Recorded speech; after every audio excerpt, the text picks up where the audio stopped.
प्रिय विद्यार्थियों नमस्कार। आज हम लोग पढ़ेंगे न्याय दर्शन का सामान्य परिचय।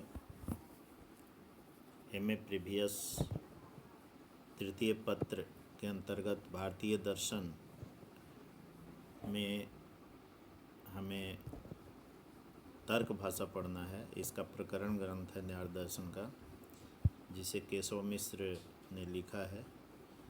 उस तर्क भाषा के विस्तृत अध्ययन के पूर्व हम लोग न्याय दर्शन का सामान्य परिचय प्राप्त करेंगे। इसके पूर्व हमने योग दर्शन, सांख्य दर्शन के विभिन्न सिद्धांतों की चर्चा की है। षड दर्शन के अंतर्गत, जिसमें सांख्य, योग, न्याय, वैशेषिक, मीमांसा एवं वेदांत 6 दर्शन आते हैं, जिसमें न्याय दर्शन एक महत्वपूर्ण दर्शन है और जिसे हमारे पाठ्यक्रम में तर्क भाषा इसके प्रकरण ग्रंथ को पढ़ना ये पाठ्यक्रम में निर्धारित हुआ है। उसके पूर्व हम न्याय प्राप्त करेंगे। न्याय दर्शन के प्रवर्तक ऋषि गौतम को माना जाता है, जो अक्षपाद के नाम से भी उनको जाना जाता है। प्राचीन न्याय के प्रवर्तक आचार्य हैं, न्याय सूत्र के रचयिता हैं। न्याय का अर्थ है प्रमाणों द्वारा तत्व परीक्षण, प्रमाणी अर्थ परीक्षणम न्यायः।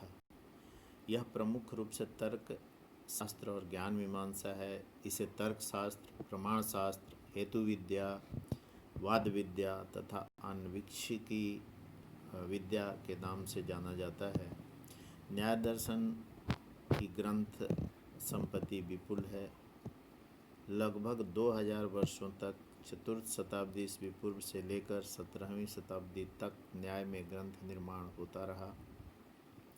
गौतम के न्याय सूत्र पर वात्स्यायन का न्याय भाष्य है, जिस पर युद्धोत्तर का वार्तिक उपलब्ध है।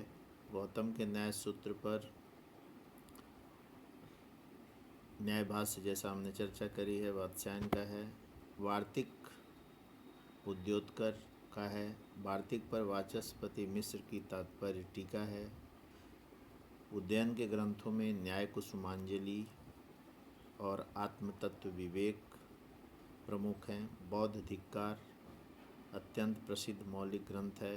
जयंत भट्ट की न्याय मंजरी भी प्रसिद्ध और महत्वपूर्ण ग्रंथ है।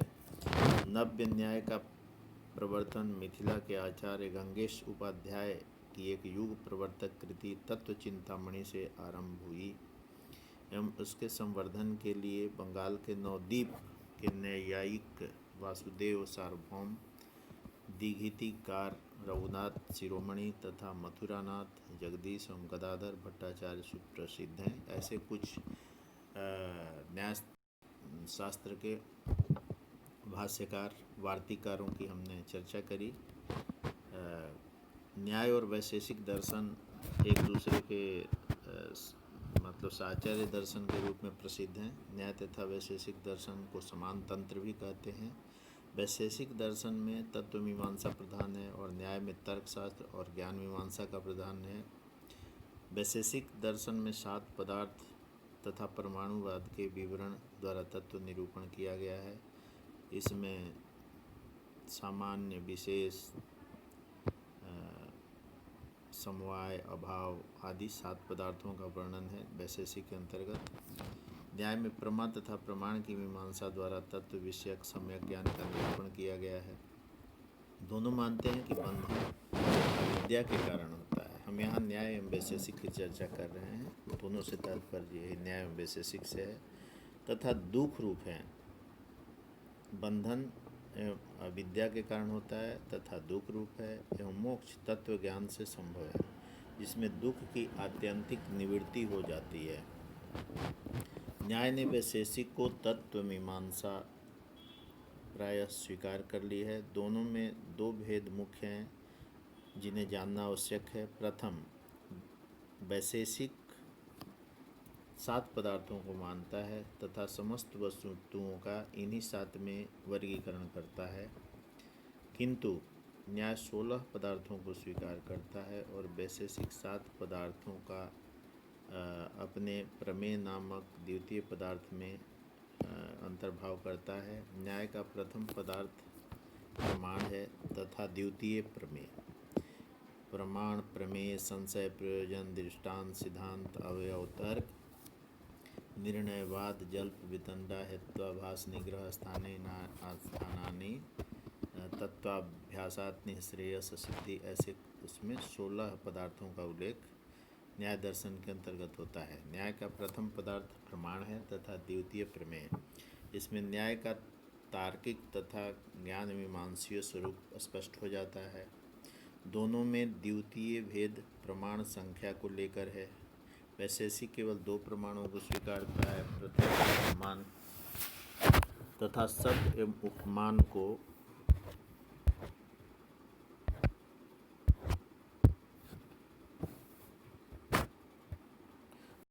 उपमान को अनुमान के अंतर्गत मानता है। न्याय ने प्रत्यक्ष, अनुमान, शब्द और उपमान इन चारों को प्रमाण कोटि में स्वीकार किया है। इस तरह से इनके मूलभूत सिद्धांत हैं। हम न्याय दर्शन के ज्ञान मीमांसा पर चर्चा करेंगे। बुद्धि, उपलब्धि, अनुभव ये शब्द ज्ञान के पर्याय हैं। न्याय कट्टर वस्तुवाद है। वह ज्ञान को ज्ञाता और ज्ञेय का संबंध मानता है। बिना ज्ञाता और ज्ञेय के ज्ञान उत्पन्न नहीं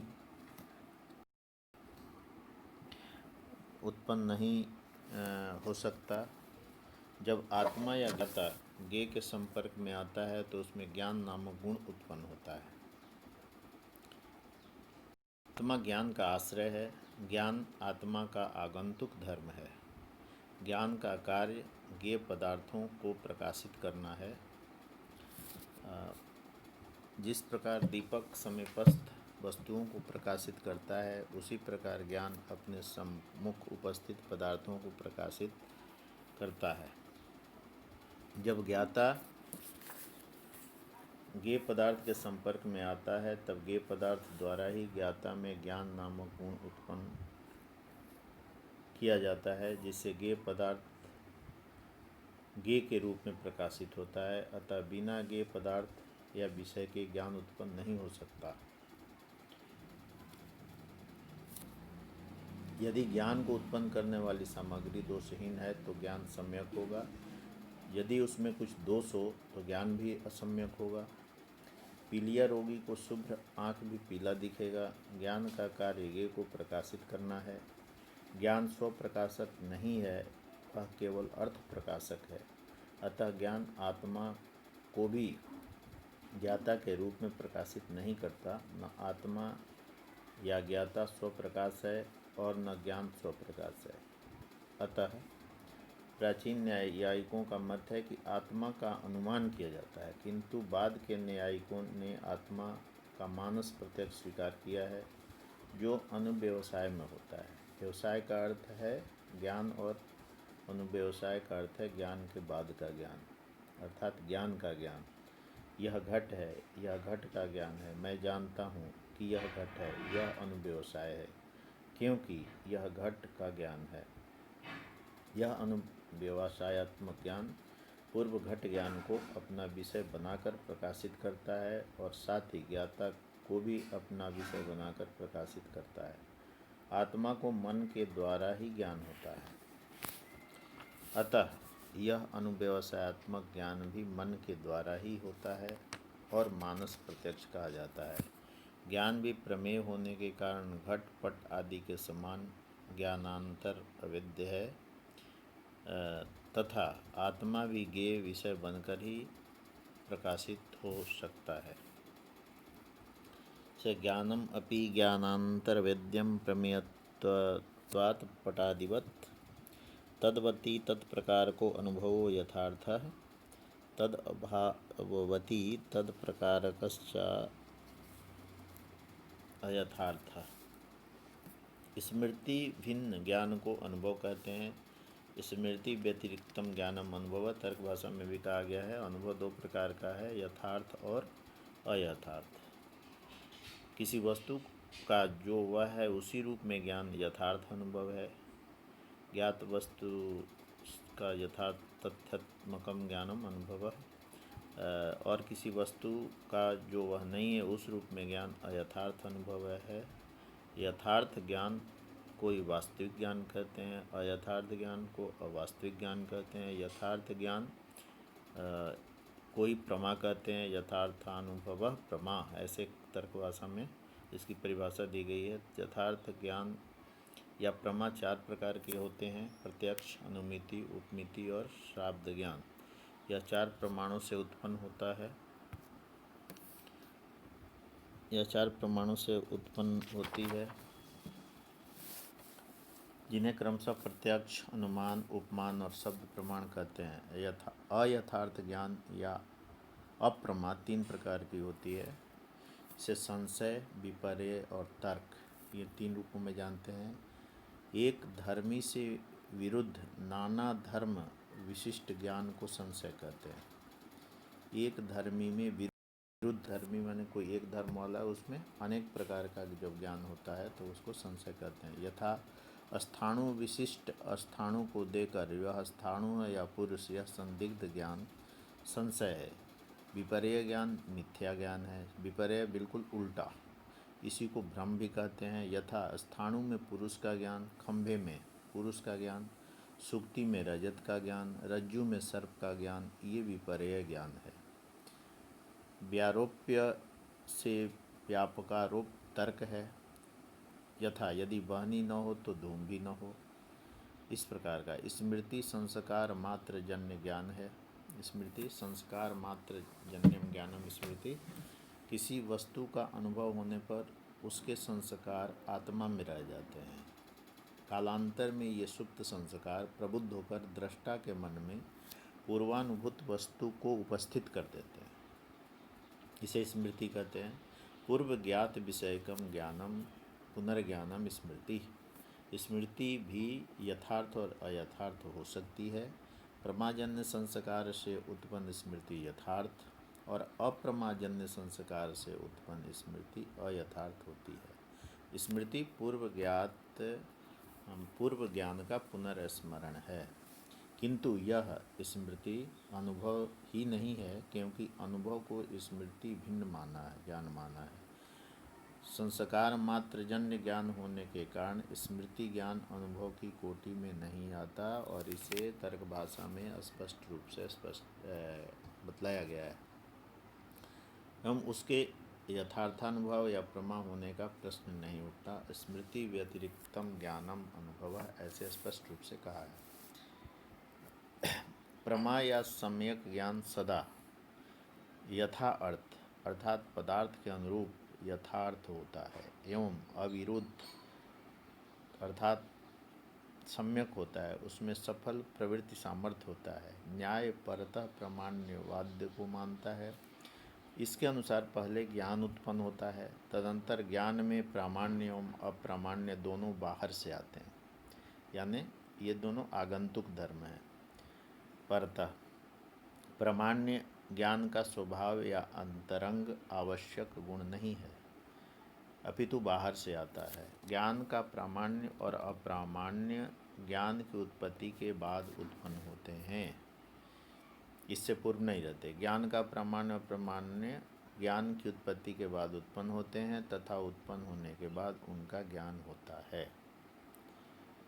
उत्पत्तौ ज्ञप्तौ च परतः प्रामाण्यम जानाति इच्छति जतते। यथार्थ तथा संवादी होना सम्यक ज्ञान का या प्रमा का स्वभाव है। यदि ज्ञान यथार्थ और संवादी है तो प्रमा है, यदि अथार्थ और विसंवादी है तो अप्रमा है। किंतु इसका पता कैसे चले कि ज्ञान यथार्थ है या नहीं? इंद्रियार्थ सन्निकर्ष होने पर पदार्थ इंद्रिय संवेदन द्वारा हमारे अंदर अपनी छाप छोड़ते हैं और मन इन निर्विकल्पक संवेदनाओं को सविकल्पक ज्ञान का रूप देता है। जब हम मूल पदार्थ को नहीं जानते, केवल उसकी प्रतिकृति या प्रतिबिंब को जानते हैं, तो हम कैसे कह सकते हैं कि यह प्रतिबिंब या छाप मूल बिंबों की है? जैसा पदार्थ है उसका ज्ञान हमें उसी रूप में हो रहा है, इसे जानने का हमारे पास कोई साधन नहीं है, तब हम कैसे कहें कि हमारा ज्ञान यथार्थ है या नहीं? वस्तुवाद के सम्मुख यह विकट समस्या है। न्याय में इसका समाधान सफल प्रवृत्ति संवाद या अर्थ बताया है। पहले हम जानते हैं, फिर इच्छा करते हैं, फिर यत्न करते हैं। इसी को कहा जानाति इच्छति यतते। यदि हमारा यत्न सफल और चरितार्थ होता है तो हमारा ज्ञान यथार्थ है। अग्नि में दाह, पाक और प्रकाश की शक्ति है। जिसमें यह शक्ति नहीं हो वो अग्नि नहीं हो सकती। यदि हमें किसी वस्तु का ज्ञान जल के रूप में होता है और यदि उसमें पीने से हमारी प्यास बुझती है तो वह जल ज्ञान यथार्थ है, अन्यथा नहीं। यह ध्यान में रखने योग्य है कि न्याय वस्तुवाद है और उसके अनुसार प्रमा का स्वभाव या स्वरूप यथार्थता है, उपयोगिता या सफल प्रवृत्ति नहीं। सम्यक ज्ञान वह नहीं है जिसमें व्यवहार में हमारा काम चले। सम्यक ज्ञान वह है जो यथार्थ हो।